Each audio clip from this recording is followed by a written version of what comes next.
حضرت زکریا علیہ السلام کے باپ کا نام بازان تھا۔ حضرت مریم کی دیکھ بھال ان کے ذمے تھی۔ حضرت مریم کے والد کا نام عمران تھا۔ عمران کے کوئی اور اولاد نہ ہوئی۔ حضرت مریم کے پیدا ہونے کا قصہ بہت ہی ایمان بڑھانے والا ہے۔ حضرت عمران کی بیوی بوڑھی ہو چکی تھی اور اولاد سے بالکل مایوس تھی۔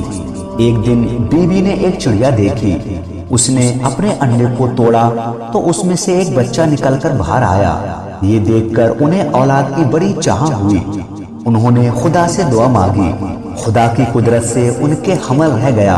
انہوں نے کہا، اگر خدا مجھے بیٹا دے گا تو میں اسے خدا کی نظر کروں گی، اس سے دنیا کا کوئی کام نہ لوں گی۔ وہ ہمیشہ خدا کی عبادت اور بیت المقدس کی خدمت میں رہے گا۔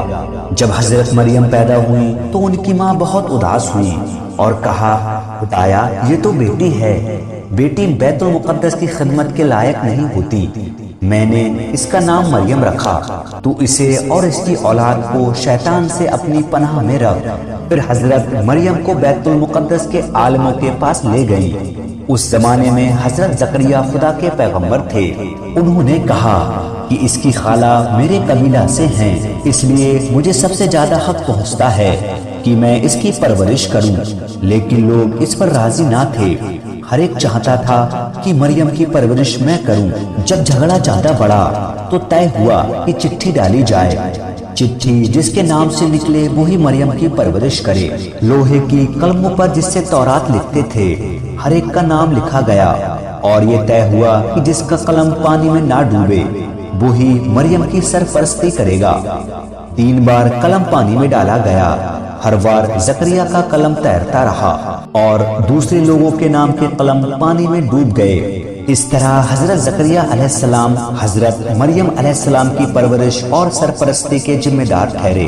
حضرت زکریا علیہ السلام نے ان کو پالا۔ جب حضرت مریم بڑی ہوئی تو انہوں نے کہا، اب میں مسجد کی خدمت اور عبادت کے لائق ہو گئی ہوں۔ حضرت زکریا علیہ السلام انہیں مسجد میں لے آئے اور مسجد میں ایک خاص کمرہ تیار کرایا۔ اسی میں حضرت مریم رہنے لگی۔ وہ خدا کی عبادت میں لگی رہتی۔ جب کبھی حضرت زکریا علیہ السلام حضرت مریم کے پاس آتے تو ان کے پاس پھل اور خوراک پاتے۔ پوچھتے، اے مریم یہ تیرے پاس کہاں سے آیا؟ وہ کہتی، اللہ کے پاس سے۔ حضرت زکریا سے کوئی اولاد نہ تھی۔ انہوں نے دعا مانگی کہ خدایا تو بڑی قدرت والا ہے، تو اگر چاہیں تو بڑھاپے میں مجھے بیٹا دے سکتا ہے، تو مجھے بیٹا دے تاکہ وہ میرا وارث ہو۔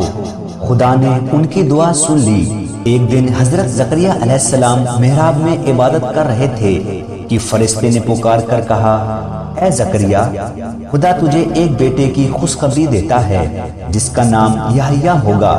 اس جیسا بیٹا کبھی پیدا نہ ہوا۔ حضرت زکریا علیہ السلام نے کہا، مجھے بیٹا کیسے ہوگا؟ میں تو بوڑھا ہوں اور میری بیوی بانجھ ہے۔ فرشتے نے کہا، ایسا ہی ہوگا، خدا ہر چیز پر قدرت حاصل رکھتا ہے۔ حضرت زکریا علیہ السلام نے کہا، اس کی نشانی کیا ہوگی؟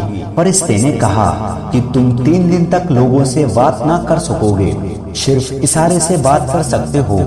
جب حضرت یحییٰ پیدا ہوئے تو باپ کی آنکھیں ٹھنڈی ہوئی اور حضرت زکریا نے خدا کا شکر ادا کیا۔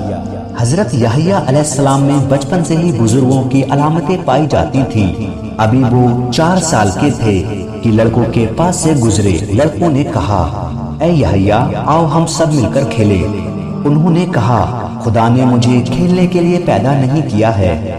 حضرت یحییٰ علیہ السلام چھوٹی سی عمر میں ہی راہبوں کا سا لباس پہنتے تھے اور اکثر بیت المقدس میں خدا کی عبادت کرتے رہتے۔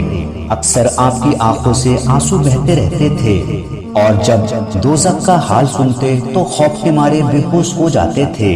ایک دن باپ نے کہا، بیٹا ہم نے تم کو دل خوشی کے لیے خدا سے مانگا تھا اور تم ہو کہ روتے ہی رہتے ہو۔ حضرت یحییٰ نے کہا، آپ ہی نے تو فرمایا ہے کہ دوزخ آگ کا میدان ہے جسے آنکھوں کا پانی ہی بجھا سکتا ہے، پھر مجھے آپ رونے سے کیوں روکتے ہیں؟